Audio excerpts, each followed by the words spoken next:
Alhamdulillah nahmaduhu wa nasta'inuhu wa nashkuruh wa na'udzu bihi min shururi anfusina wa min sayyiati a'malina may yahdihillahu fala mudilla lahu wa may yudlil fala hadiyalah. Asyhadu an la ilaha illallah wahdahu la syarika lah wa asyhadu anna Muhammadan abduhu wa rasuluh. Rabbi shrah li sadri wa yassir li amri wahlul 'uqdatam min lisani yafqahu qawli. Amma ba'd. Alhamdulillah, kita teruskan lagi pengajian kita, pengajian mingguan kita berkenaan kupasan akidah Islamiah dengan menggunakan buku Al-Iman yang ditulis oleh Dr. Muhammad Naim Yassin, yang mana pada minggu lepas kita telah menghabiskan sebahagian daripada rukun Islam beriman kepada Nabi dan Rasul, dan minggu lepas kita telah membincangkan berkenaan beberapa kewajipan kita terhadap para Rasul alaihimissalam, iaitulah di antaranya dengan mempercayai bahawa para Rasul mempunyai mukjizat. Dan yang dimaksudkan dengan mukjizat adalah perkara di luar kebiasaan yang membuktikan kenabian mereka, yang membuktikan kerasulan mereka. Dan kita juga telah membincangkan daripada perihal tersebut, bagaimana perkara di luar kebiasaan amrun khariqul adah ini ada beberapa jenisnya dalam Islam. Yang utamanya ada 3, iaitu karamah dan juga sihir dan juga mukjizat.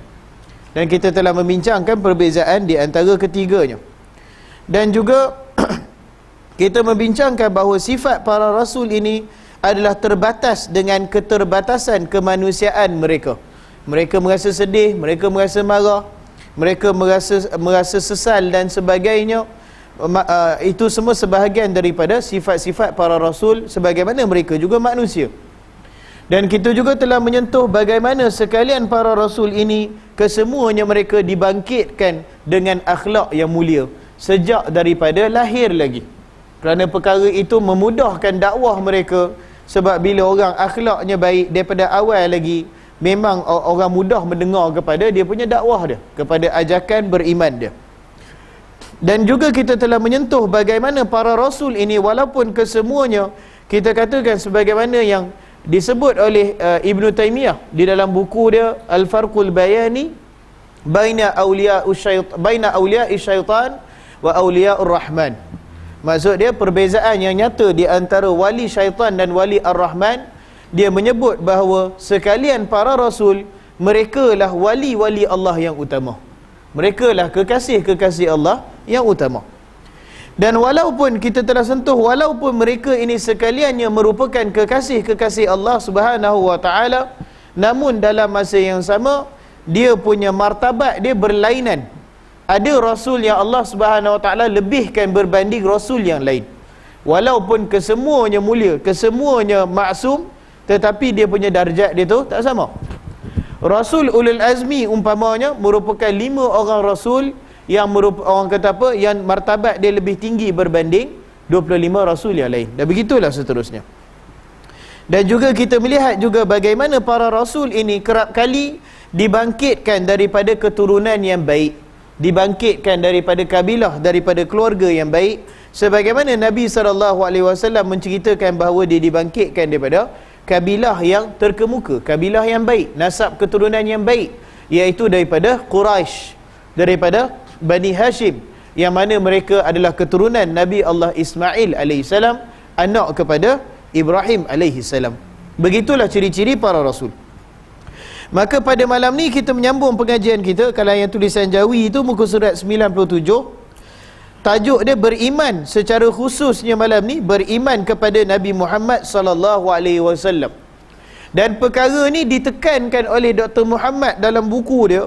Memang dia tekan agak panjang lebar berbanding perkara-perkara lain, disebabkan syahadah kedua kita, iaitu syahadah nubuwah, iaitulah wa asyhadu anna Muhammadar Rasulullah, dia merupakan separuh daripada syahadah kita. Maka kalau kita tengok bahagian beriman kepada Allah, kita pincang panjang lebar, tak silap beriman pada Allah itu mau 4-5 bulan kot kita bincang kan, baru habis bab beriman kepada Allah. Sebegitu jugalah penekanan diberikan kepada keimanan kepada Nabi Muhammad sallallahu alaihi wasallam, kerana dia adalah sebahagian daripada syahadah kita. Maka kita tengok apa yang disebut sini. Wajib kita beriman bahawa Muhammad bin Abdullah adalah Nabi dan Rasul seorang hamba pilihan Allah. Maksudnya kita beriman yang pertamanya bahawa Nabi Muhammad sallallahu alaihi wasallam yang pertamanya dia diberikan wahyu untuk dia amalkan bagi diri dia sendiri. Satu, sebab dia nabi. Yang kedua, dalam masa yang sama kita beriman bahawa wahyu yang diberikan kepadanya juga wajib disampaikan kepadanya. Dua. Dan yang ketiga, bahawa Nabi Muhammad sallallahu alaihi wasallam diberikan umatnya yang tersendiri. Sebab syarat seorang rasul ni, sebagaimana kita bincang pada pendahuluan dulu, syarat seorang rasul dia kena ada umat dia. Kalau rasul tak ada umat, kita kata dia bukan rasul. Dia nabi, dia bukan rasul. Umpamanya seperti Adam AS, memang orang masukkan sebagai dalam golongan 25 rasul. Tapi ar-rajih, pandangan yang kuatnya, Nabi Adam AS bukan rasul tapi nabi. Sebab apa? Sebab dia tak ada umat. Rasul ni dia kena ada umat. Dia kena ada umat, dan dia kena ada misi membawa umatnya kembali ke jalan tauhid. Jadi Nabi Adam AS dia diberikan wahyu, betul. Ada hadis disebut macam tu. Dia nabi, tetapi kita kata dia bukan rasul. Tapi Nabi Muhammad sallallahu alaihi wasallam dia adalah nabi dan rasul dan merupakan hamba pilihan Allah Subhanahu wa taala. Baginda tidak pernah beribadah kepada berhala walaupun sebelum dibangkitkan menjadi rasul. Sebelum dia umur 40 pun dia tak pernah sembah berhala. Tidak pernah mensyirikkan Allah sekelip mata pun. Ini menunjukkan dia punya penerangan ni satu ayat pendek, tapi dia punya maksud dia mendalam. Nabi Muhammad sallallahu alaihi wasallam walaupun sebelum dibangkitkan menjadi rasul, di kalangan masyarakat jahiliah dulu ada sekelompok manusia yang digelar sebagai golongan Hanif. Apa dia golongan Hanif ni? Golongan Hanif ni adalah mereka yang memang tidak memilih untuk menyembah berhala. Sebaliknya menyembah Allah Subhanahu wa taala dengan cara ibadah yang ditinggalkan kesan daripada syariat Nabi Allah Ibrahim alaihi salam. Yang ni golongan Hanif. Jadi golongan Hanif ni tak ramai. Di antaranya adalah Nabi kita Muhammad sallallahu alaihi wasallam, dia daripada golongan Hanif. Pak saudara dia Abu Talib bukan daripada golongan Hanif. Sebab kita tengok dalam hadis bahawa pak saudara dia sehingga mati pun dia masih beriman dengan agama jahiliah dia, iaitu agama sembah berhala. Begitu juga dengan Abu Bakar As-Siddiq, dia juga daripada golongan Hanif. Sebab dia tak sembah berhala, dia sembah Allah Subhanahu wa taala. Dan begitu juga dengan Ali bin Abi Talib radhiyallahu an, dia daripada golongan Hanif. Dan juga Khadijah binti Khuwailid radhiyallahu anha, dia juga daripada golongan Hanif. Sebab mereka ni semua, sebilangan kecil ni, mereka tidak pernah menyembah berhala. Tetapi mereka menyembah Allah Subhanahu wa taala satu saja, dengan cara ibadah Nabi Allah Ibrahim alaihi salam. Jadi cara ibadah dia macam mana? Dia solat 2 waktu sehari saja.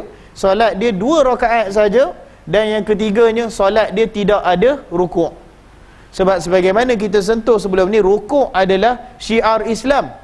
Sebab tu dalam Quran selalu ditekankan warka'u ma'ar raki'in. Rukuklah kamu bersama orang-orang yang rukuk. Bahkan ketika Nabi SAW menyampaikan dakwah kepada Bani Israel, di antara yang Allah suruh sampaikan adalah warka'u, dan rukuklah kamu, wa aqimis salah warka'u, dan dirikanlah salat dan rukuklah kamu. Jadi bila para ulama tafsir tengok pada ayat ni, mereka menerangkan bahawa solat di kalangan Bani Israel dah ada dah, betul tak? Sebagaimana kita tengok ketika Nabi SAW naik berjumpa dengan Allah, menerima arahan solat. Bila turun tu jumpa dengan Nabi Musa AS. Dan Nabi Musa AS kata, umat aku dulu solat 50 kali, mai pakat tak jadi, mai solat 40 kali memang tak boleh nak buat. Banyak sangat. Jadi daripada hadis tu jelas bahawa syariat Nabi Musa AS pun ada solat dah. Tapi kenapa bila Allah Subhanahu wa taala bawakan Quran melalui kalam Muhammad sallallahu alaihi wasallam, Allah sebut di dalamnya wa aqimis salah. Dia sebut kepada orang-orang Yahudi, aqimus salah, dirikan solat.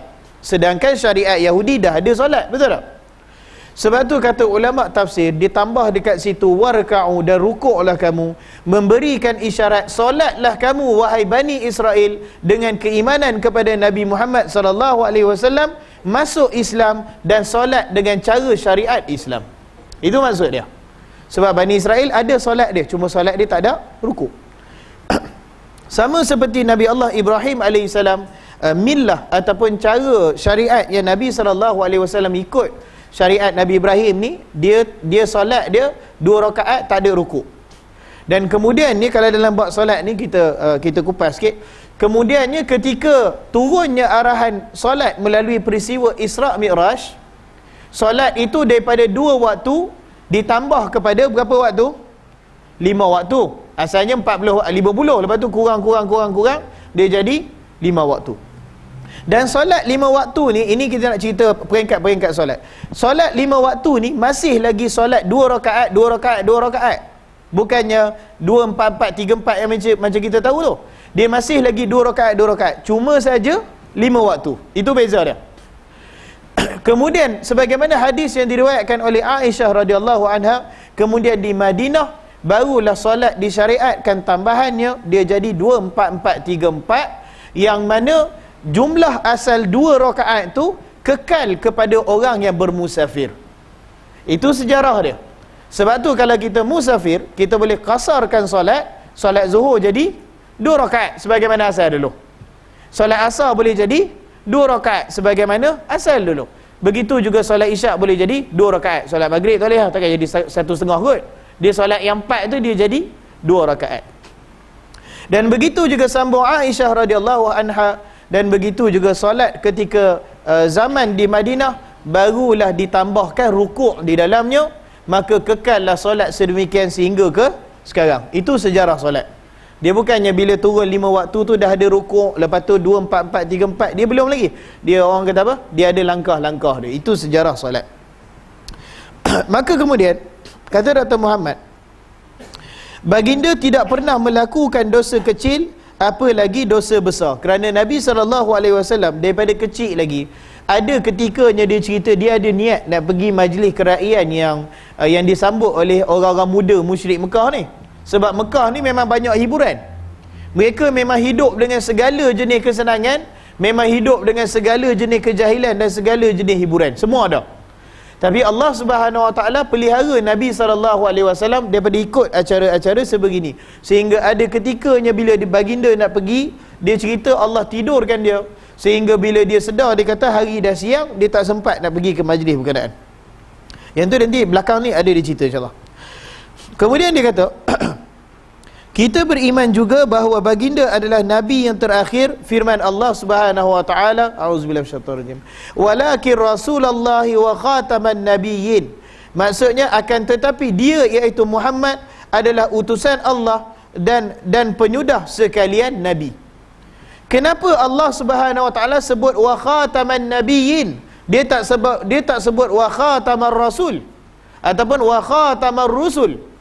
Dia sebut penutup segala nabi, dia tak kata penutup sekalian rasul. Yang ni yang rasul umat Melayu, saya ingat tahun 2006 dulu, 2005 rasul umat Melayu Haji Kahar yang dekat kawasan Ulu Kelang tu, dia mengaku dia rasul umat Melayu. Bila orang Jabatan Agama pergi kat dia, Jabatan Agama dia kata Tuan Haji, dia kata rasul ni sebenarnya dah tak ada, dia kata, sebab Nabi Muhammad dulu dah tutup rasul. Dia punya hujah dia bagus. Biarlah, boleh tahan lah. Dia kata apa? Dia kata yang dalam Quran tu kata walakin Rasulullah wa khataman nabiyyin. Muhammad ini adalah Rasulullah dan juga penutup sekalian nabi. Dia kata yang dah Allah khatamkan adalah nabi, bukan rasul. Rasul boleh ada lagi.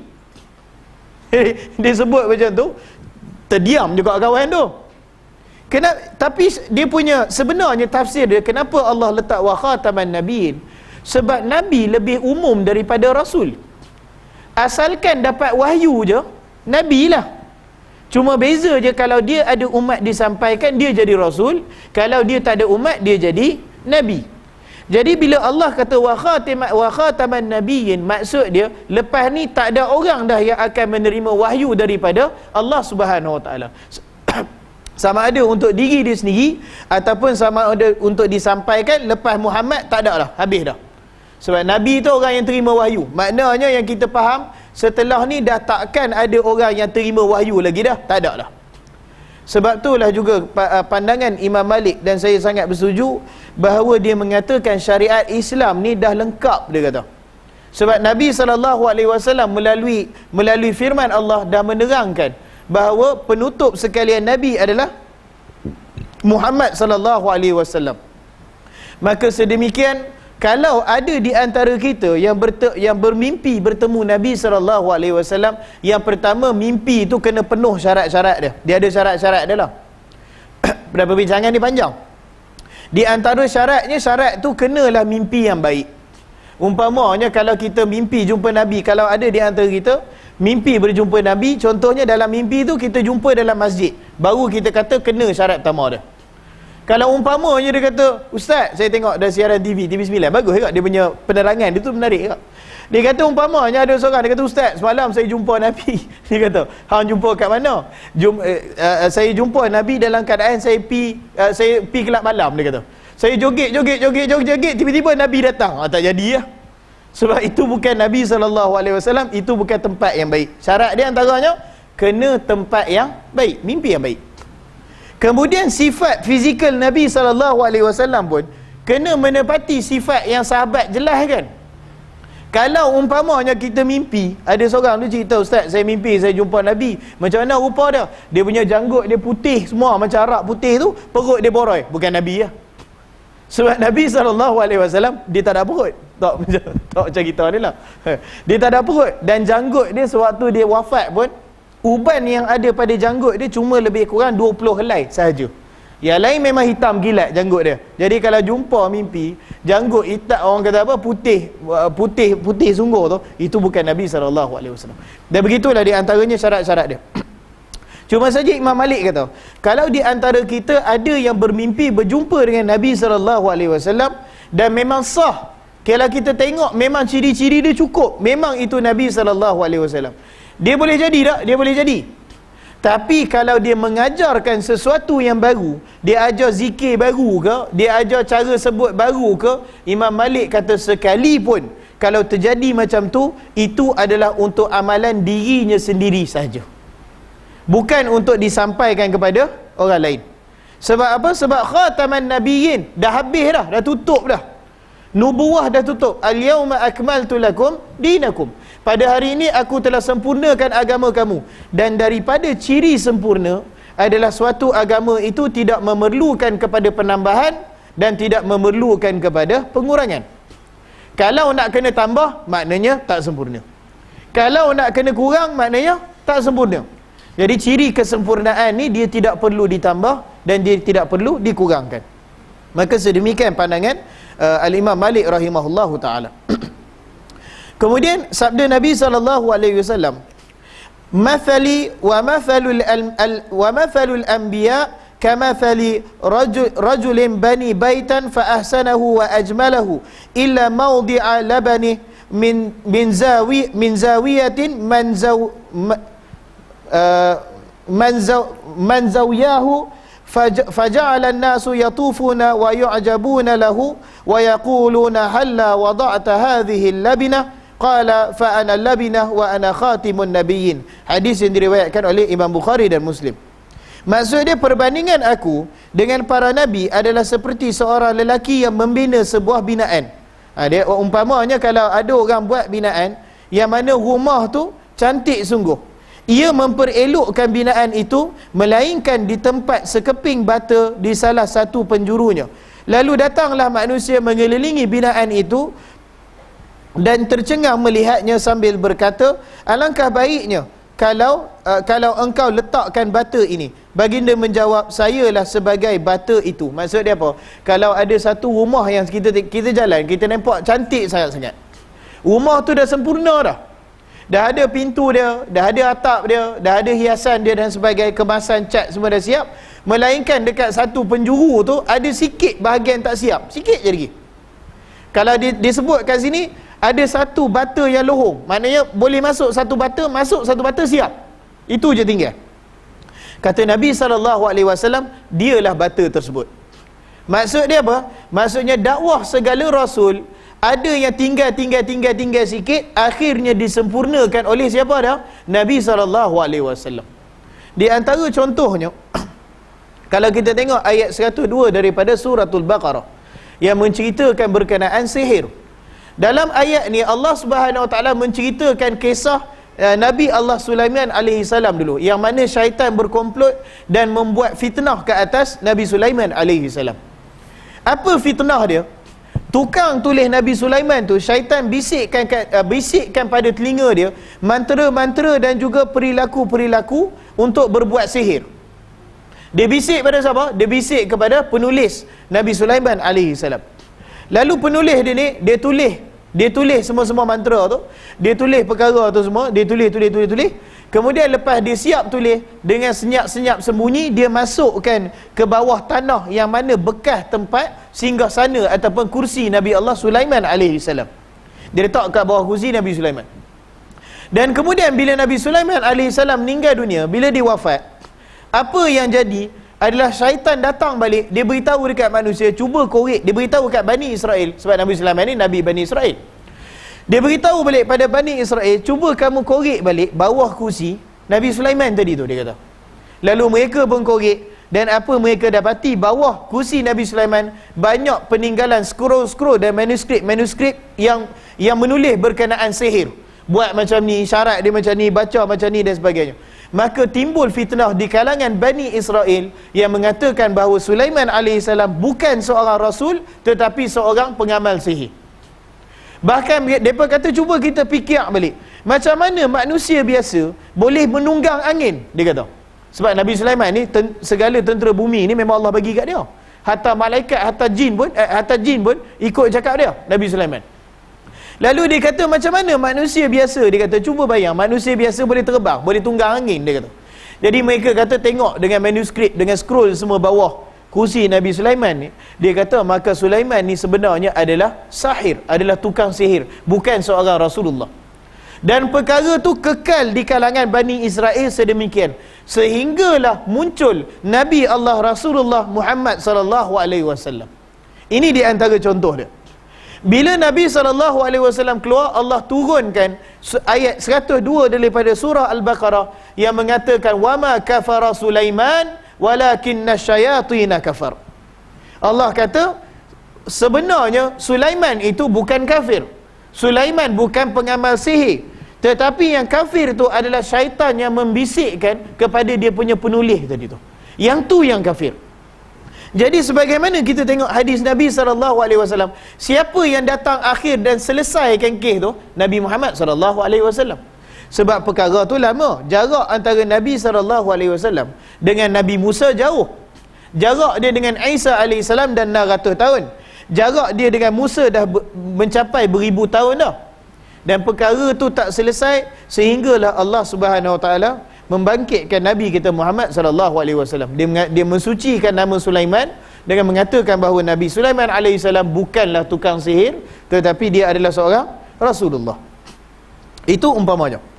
Dan sabdanya, iaitu sabda Nabi SAW lagi, bismillah.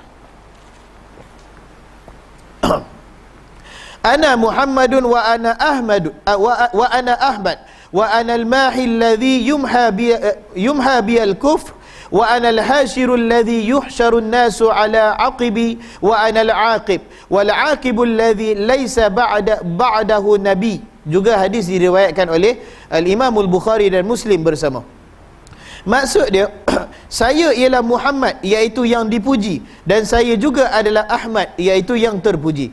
Saya Al-Mahi, iaitu penghapus yang denganku dihapuskan kekufuran. Saya Al-Hashir, yang menghimpun, yang akan dihimpun manusia selepas aku. Dan saya adalah Al-Aqib, iaitu penyudah yang tidak ada Nabi selepasnya. Maka Nabi SAW sebut, dia adalah ciptaan Tuhan yang terpuji. Dia datang untuk menghapuskan kekufuran. Itu tujuan kedatangannya. Dan begitu juga manusia dihimpunkan manusia selepas Nabi SAW, dan aku adalah Al-Aqib, iaitu penyudah yang tidak ada Nabi selepasnya. Maksudnya setelah kewafatan Nabi SAW, tidak akan ada lagi orang yang menerima wahyu daripada Allah Subhanahu Wa Taala. Kemudian dia sambung, kita beriman dengan penuh jazam. Jazam ni makna dia keyakinan yang tanpa syak, bahawa tidak ada mana-mana nabi selepas Nabi Muhammad sallallahu alaihi wasallam, sekiranya ada orang yang mendakwa menjadi nabi selepasnya, ia adalah pendusta.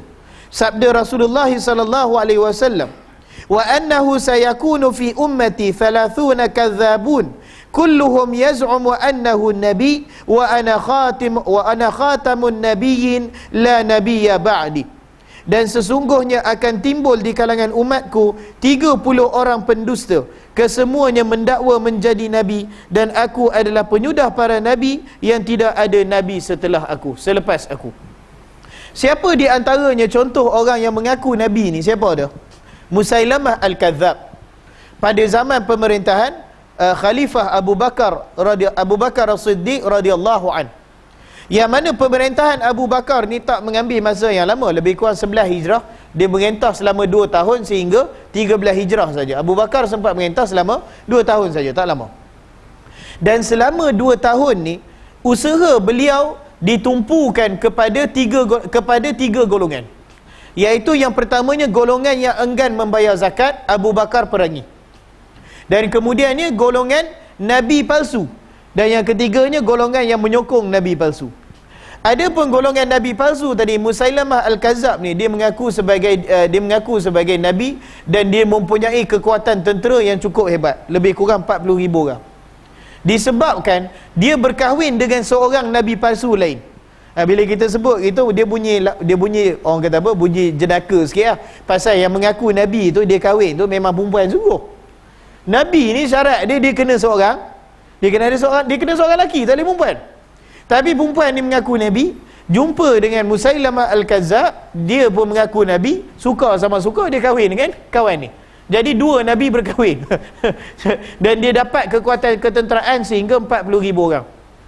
Namun jasa Abu Bakar As-Siddiq adalah dia memerangi golongan nabi palsu ni, dan dia dapat mengatasinya, yang memberikan kestabilan kepada Umar Al-Khattab. Dan sebagaimana kita tengok, pada zaman pemerintahan Khalifah Umar Al-Khattab, banyak berlaku pembukaan kota-kota Islam. Sebab apa? Sebab jasa Abu Bakar tadi.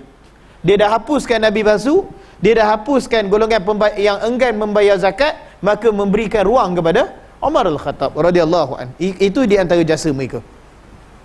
Kemudian dia kata, wajib kita beriman bahawa Nabi Muhammad sallallahu alaihi wasallam adalah ketua orang-orang yang bertakwa. Daripadanya diambil contoh tauladan semua kebaikan, dan bagindalah yang layak diambil contoh serta diikuti, bukan yang lain. Firman Allah Subhanahu wa taala, "Qul in kuntum tuhibbunallah fattabi'uni yuhibbukumullah." Katakanlah wahai Muhammad, jika kamu kasih kepada Allah, hendaklah kamu mengikuti aku, nescaya Allah akan kasih kepada kamu. Apa dia punya maksud dekat sini? Ayat ni, dia punya sababun nuzul dia punya sebab penurunan ayat ni. Ayat ni ditujukan asalnya kepada Bani Israel. Sebab Bani Israel ni, mereka dah lama mendengar berkenaan nama Allah ni, dah lama dah, bukannya baru. Jadi di atas dakwaan Bani Israel, seolah-olah kononnya bunyi macam nak berbaik dengan Nabi ya. Dia sebut pada Nabi SAW, dia kata, hai Muhammad, dia kata, jangan kata engkau seorang saja yang menyintai Allah. Kami pun menyintai Allah juga, dia kata. Sebab kami pun dapat Taurat tu daripada Allah. Kami pun menyintai Allah. Yang ni nada ni, ada nada sekarang. Orang kata apa, beberapa tahun lepas kita ada Interfaith Commission Interfaith Commission ni maksudnya komisen antara agama yang menekankan bahawa semua agama dia punya konsep dia sama, iaitu mengajak ke arah kebaikan. Cuma saja bentuk lain-lain. Jadi kita kata semua agama berada di taraf yang sama. Kita orang Islam, kita tak terima perkara ni. Inna dina indallah hil Islam. Sesungguhnya satu-satu agama di sisi Allah adalah Islam. Kita meraihkan agama tu ada. Dan kalau dia tak memerangi kita, kita tak perangi dia. Tapi kita tak boleh nak kata hang masuk syurga, aku kau masuk syurga, tak boleh sebut macam tu. Sebab yang Allah Subhanahu Wa Taala iktiraf cuma Islam saja.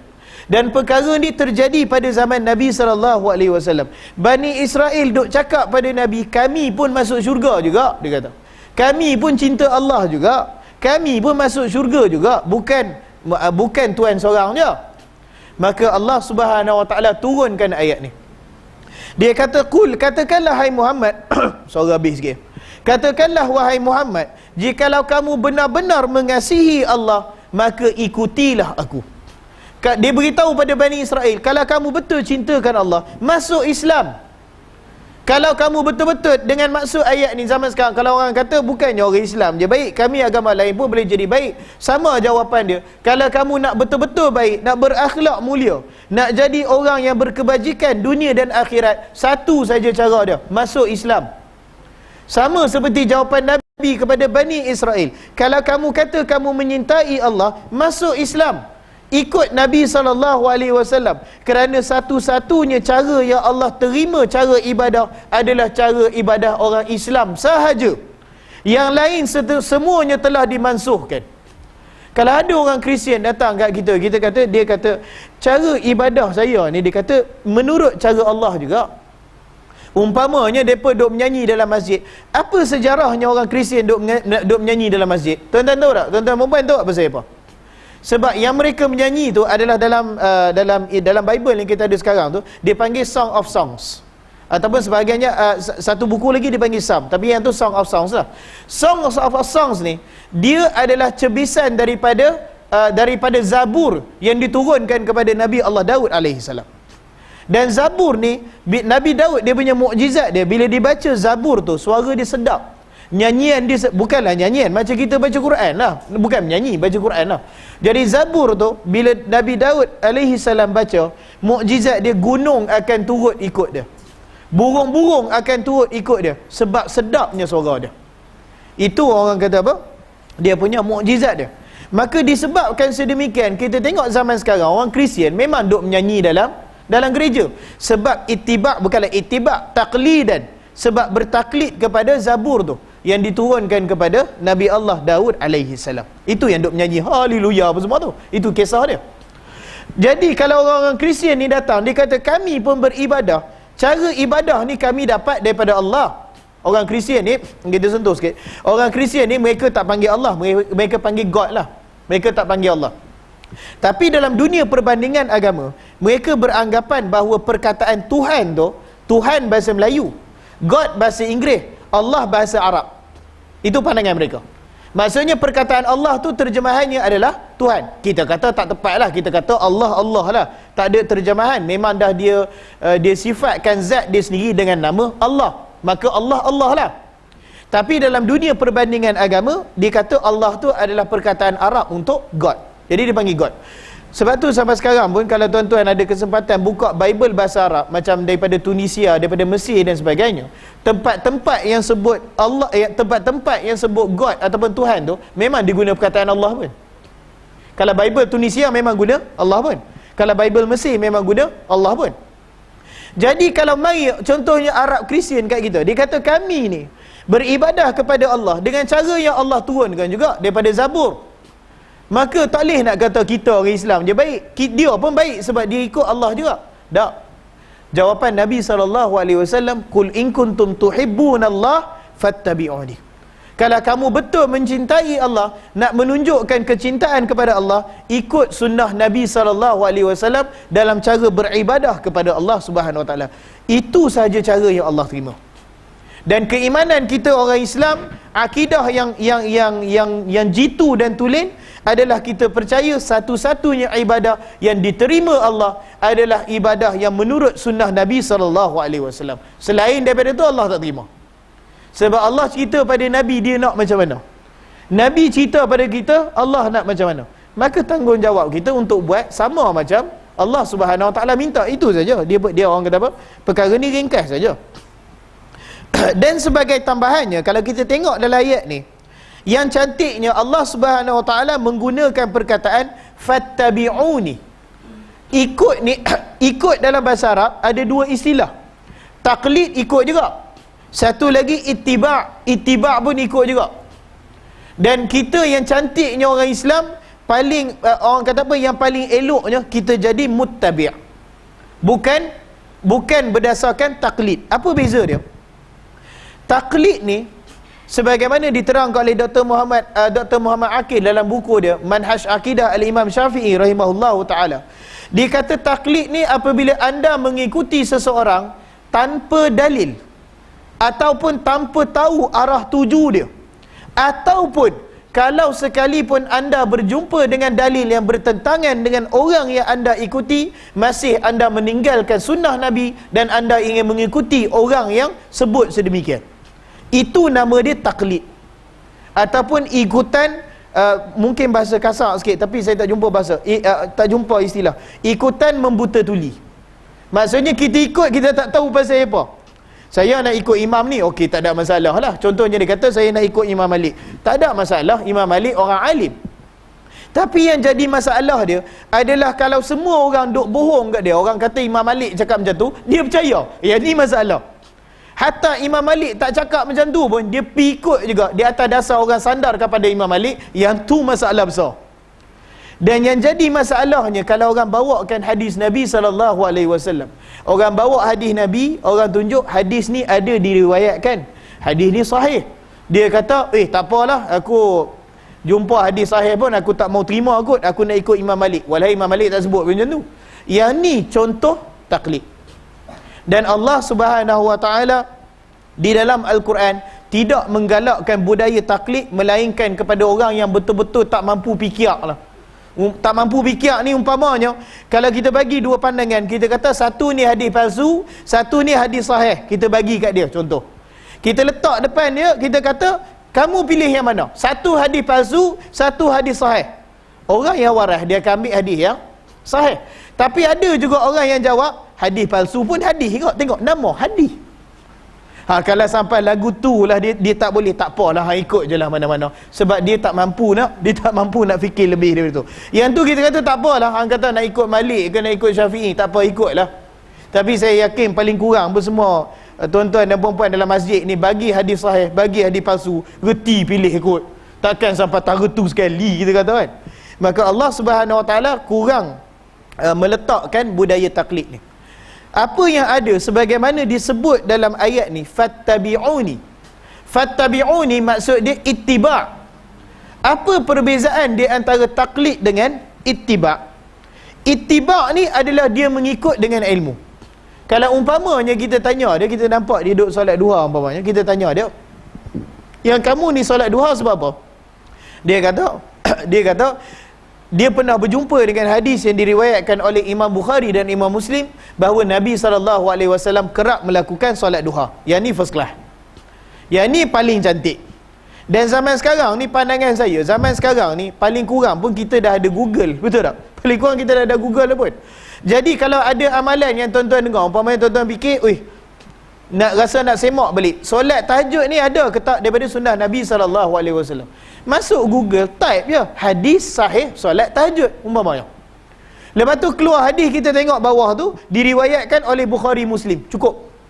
Sebab nak kata perlu hafal hadis tu, tak perlu. Bukan semua orang mempunyai kekuatan untuk hafal hadis, untuk buka buku Arab, yang tu melampau. Kalau kita nak suruh semua orang buat macam tu, melampau. Tapi paling kurang pun sekali seumur hidup kita nak buat solat tahajud tu, ala aqal orang Arab kata paling kurang kita pernah tengok sekali hadis ditulis bawah tu diriwayatkan oleh Imamul Bukhari. Kita pernah tengok sekali, cukup dah.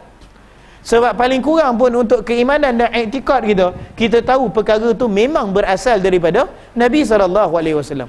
Terutamanya zaman Google sekarang, saya pun ada masa cari hadis, cari kat Google juga. Bukannya kata orang, ustaz ni kot dia buka kitab, tak ada lah. Ada guna Google juga. Cuma saja berhati-hati dengan riwayat siapa tu lah. Kalau contohnya dikata riwayat selain daripada Bukhari Muslim, kena semak lebih.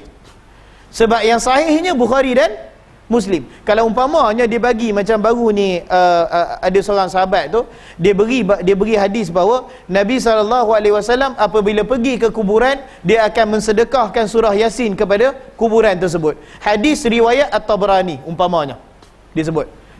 Hadis juga, tapi hadis tu palsu. Begitu juga dengan hadis yang diriwayatkan bahawa Nabi SAW bersabda, apabila seorang daripada kamu pergi ke kuburan, sedekahkan surah Al-Ikhlas sebanyak 3 kali. Qul huwallahu ahad, sedekah 3 kali. Hadis juga, dia ada tulis riwayat siapa-siapa, tapi selain daripada Bukhari Muslim. Dan hadis tu martabat dia dhaif jiddan, dhaif sangat-sangat. Jadi kalau hadis tu selain daripada Bukhari Muslim, orang kata apa? Cari semak lebih lagi.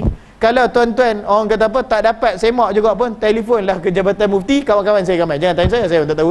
Kawan saya ramai, insya-Allah mereka boleh bantu. Tapi ala akal orang kata apa, paling kurang pun kita nak beramal tu, kita tengok sekali hadis tu, rasa sekali seumur hidup pun cukup dah. Sebab timbul keyakinan kita memang betul lah. Hadis ni diriwayatkan oleh Imam Bukhari ataupun Imam Muslim. Kemudian kita sambung sikit lagi. Maka ittiba' adalah mengikut dengan ilmu. Kalau kita terfikir sesuatu ke apa, kita duk cari hadis, ada hadis dia, yang tu nama dia ittiba'. Adapun taklid ni mengikut tanpa ilmu. Kemudian satu lagi kita baca. Nak masuk isyak dah? Ya, seminit. Ya. Okey. Firman Allah Subhanahu wa taala, "Fala wa rabbika la yu'minuna hatta yuhakkimuka fima shajara bainahum thumma la yajidu fi anfusihim harajan mimma qadaita wa yusallimu taslima." Maksud dia, maka tidak demi Tuhan engkau wahai Muhammad, fala wa rabbika, dua kali Allah bersumpah. La tu dah sekali bersumpah dah, wa rabbika bersumpah sekali lagi. Dua kali Allah Subhanahu wa taala bersumpah tempat yang sama. Fala wa rabbika, dan tidak, benar-benar tidak wahai Muhammad, demi Tuhanmu wahai Muhammad, benar-benar tidak, mereka tidak beriman sehingga mereka menjadikan kamu sebagai hakim dalam perkara yang mereka perselisihkan. Maknanya kalau mereka ada perselisihan, mereka rujuk kepada Nabi SAW, rujuk kepada sunnah Nabi SAW. Selagi tak berbuat sedemikian, Allah kata fala wa rabbika, tidak demi Tuhanmu wahai Muhammad, mereka masih belum beriman. Perlu rujuk kepada sunnah Nabi SAW. Kita bagi ruang untuk azan tu. Lepas tu kita sambung dalam seminit insya-Allah.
Maka dalam ayat ni Allah Subhanahu Wa Taala menerangkan bahawa selagi mana segala perselisihan tidak dirujukkan kepada Nabi sallallahu alaihi wasallam, maka seorang mukmin itu masih belum dikatakan benar-benar beriman dengan Allah dan Rasulnya. Bahkan yang pertamanya, perselisihan perlu dirujuk kepada sunnah Nabi sallallahu alaihi wasallam. Yang itu yang pertama.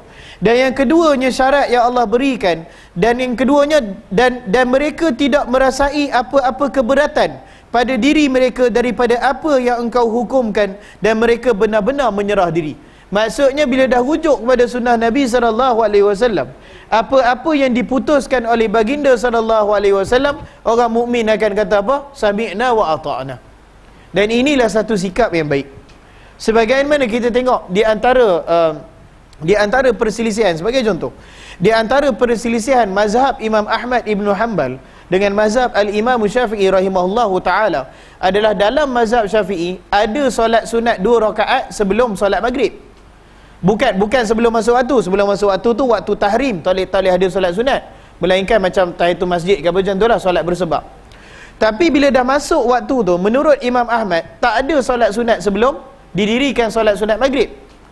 Dalam mazhab Syafi'i, Imam Syafi'i berpegang dengan hadis bahawa para sahabat radhiyallahu anhum pernah bertanya pada Nabi SAW bila dah masuk waktu tu, mereka tanya, minta izin daripada Nabi, boleh tak kami dirikan solat sunat 2 rakaat sebelum menunaikan solat maghrib? Maka Nabi SAW cakap, in syi'ta. Jadi kalau kita berjumpa, saya pernah berjumpa dengan orang yang bermazhab Imam Ahmad, dia kata memang tak ada lah, sebab mazhab Imam Ahmad memang tak ada solat sunat 2 rakaat sebelum maghrib. Tapi bila diberikan hadis kepada dia, kita kata hadis yang saya baca tadi tu diriwayatkan oleh Imamul Bukhari, dia kata apa? Syukran ya akhi, jazakallah, sami'na wa ata'na. Adalah dia kata. Dia kata terima kasih, moga Allah merahmati kamu, dah ada hadis tu, maknanya adalah sami'na wa ata'na. Walaupun Imam Ahmad kata tak ada, tapi hadis kata ada, dia ambil hadis Nabi SAW. Ni sikap dia. Dia terima tu, dia tak rasa berat. Tapi aku dah ikut Imam Ahmad dia daripada muda, daripada kecil, takkan dia salah tak? Ada hadis Nabi SAW, sami'na wa ata'na. Mereka menyerah diri. Ini sikap orang yang mukmin. Sebab barangkali Imam Ahmad dia tak bertemu dengan hadis tu, ataupun kalau dia bertemu dengan hadis tu, dia tak pandang hadis tu sahih, tapi hadis tu diriwayatkan oleh Imamul Bukhari, hadis tu sahih, maka hadis Nabi SAW adalah aula, lebih utama daripada pandangan mana-mana ulama, hatta ulama mazhab kita sendiri. Wallahu ta'ala alam. Saya rasa sehingga ini itu saja perkongsian kita. InsyaAllah minggu depan kita akan sambung lagi berkenaan keimanan kepada Nabi Muhammad SAW. Ada apa-apa soalan sebelum kita tunaikan solat Isyak, insyaAllah?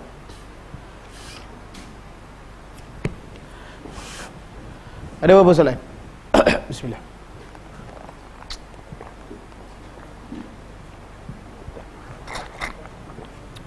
Tak ada?